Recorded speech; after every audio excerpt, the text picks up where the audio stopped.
अस्सलामुअलैकुम, मैं हूं हुरैन फातिमा और आप देख रहे हैं हिमायती न्यूज HD चैनल। नजर डालते हैं आज की अहम खबरों पर। जावेद इकबाल काकू का अल्लाह के घर में एतकाफ बैठने का फैसला। कराची भैंस कॉलोनी के इलाके में पाकिस्तान पीपल्स पार्टी के सीनियर रहनुमा जावेद इकबाल काकू ने इलाके के अवाम के लिए एक और मुस्बत कदम उठाते हुए रोड नंबर 9 बरकात मदीना महमूद मस्जिद में 10 दिन का एतकाफ बैठने का फैसला किया है। जावेद इकबाल काकू आज से अल्लाह के घर के मेहमान बन रहे हैं, जहां वो न सिर्फ अपनी इबादत में मसरूफ रहेंगे बल्कि पूरे इलाके के लिए दुआए खैर भी करेंगे। उनके नेक अमल पे इलाके के मकीनों ने खुशी का इजहार किया, खसूसी दुआएं की। गुज़िश्ता रात जावेद इकबाल काकू और हाजी दिल मुराद हिमायती की कोशिशों से एक अहम सुलह भी कराई गई, जिसपे इलाके के अवाम ने उनका शुक्रिया अदा किया, उनकी दयानतदारी ईमानदारी की तारीफ की। जावेद इकबाल काकू के एतकाफ के बाद इलाके में मजीद तरक्याती कामों में भरपूर शिरकत मुतवक्के है और अवाम को उम्मीद है कि वो हमेशा की तरह अपनी खिदमत जारी रखेंगे। हदीस मुबारका रसूलुल्लाह सल्लल्लाहु अलैहि वसल्लम ने फरमाया, जिसने अल्लाह की रजा के लिए एक दिन का एतकाफ किया, अल्लाह उसके जहन्नम के दरमियान 3 खंदकों का फासला पैदा फरमा देते हैं। हर खंदक के मुसाफत मशरिक और मगरिब के फासले से ज्यादा है। ये एतकाफ न सिर्फ जावेद इकबाल काकू की रूहानी तरक्की का जरिया बनेगा बल्कि पूरे इलाके के लिए बरकत और खैर की उम्मीद भी है। हाकिम अली दल की रिपोर्ट। जावेद भाई ने, चाचा सना ने भी की, हाजी साहब ने भी सारी उसकी वजाहत कर दी।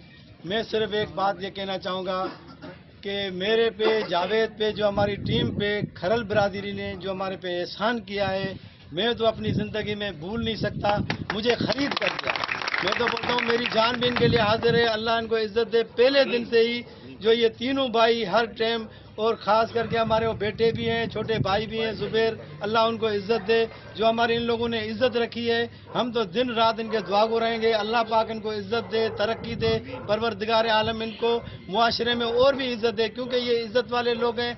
अपनी ताकत होते हुए जो इनने बर्दाश्त की है कोई भी नहीं कर सकता है। हमें इन लोगों ने खरीद दिया है। मैं इनसे भी हाथ जोड़ के सबकी मेहरबानी, सबका शुक्रिया भाईजान। वमा अरसलनाका इल्ला रहमतल लिल आलमीन, सदक़ल्लाहुल अज़ीम। यहाँ हमारे बड़े हजरात मौजूद हैं जो किसी भी बिरादरी से हैं, ख़ास तौर पर हमारी खरल बिरादरी के हमारे बड़े, जिनसे हमारी मुसलसल इस झगड़े के बाद बातचीत चल रही थी। उसके बाद उन्होंने दिल को बड़ा किया, अल्लाह उनको खुश रखे। रमज़ान का महीना है और उन्होंने एक इतनी अच्छा एक अमल किया कि जो शर हमने बढ़ाने की कोशिश की, मैं अपने ऊपर ले रहा हूँ कि हमने उसको बढ़ाने की कोशिश की, अल्लाह इनको खुश रखे कि इन्होंने उसको बढ़ाया नहीं। और ये साबित किया कि देखो अल्लाह ने हमें ताकत दी है, लेकिन हम आप अल्लाह की रज़ा के लिए आप लोगों के साथ बैठ जाते हैं। आज हम यहाँ जरगा करने नहीं आए, आज हम यहाँ आप लोगों से माफ़ी मांगने आए।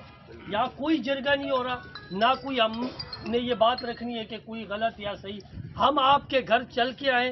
चाचा सन्ना जो उस बिरादरी का बड़ा यहाँ मौजूद है और वो बाकी बात आपके सामने रखेंगे और वो माजरत जो अल्फाज है वो खुद अदा करें तो बेहतर होगा। मेरी तरफ से, अहले आबादी की तरफ से, हम तमाम जितने भी यहाँ स्टेक होल्डर आबादी के भी मौजूद हैं, भैंस कॉलोनी के लोग भी मौजूद हैं, तो मैं आप लोगों से हाथ जोड़ के माजरत का तलबगार हूँ। चाचा आप मज़ीद अपडेट्स के लिए देखते रहें हिमायती न्यूज HD चैनल।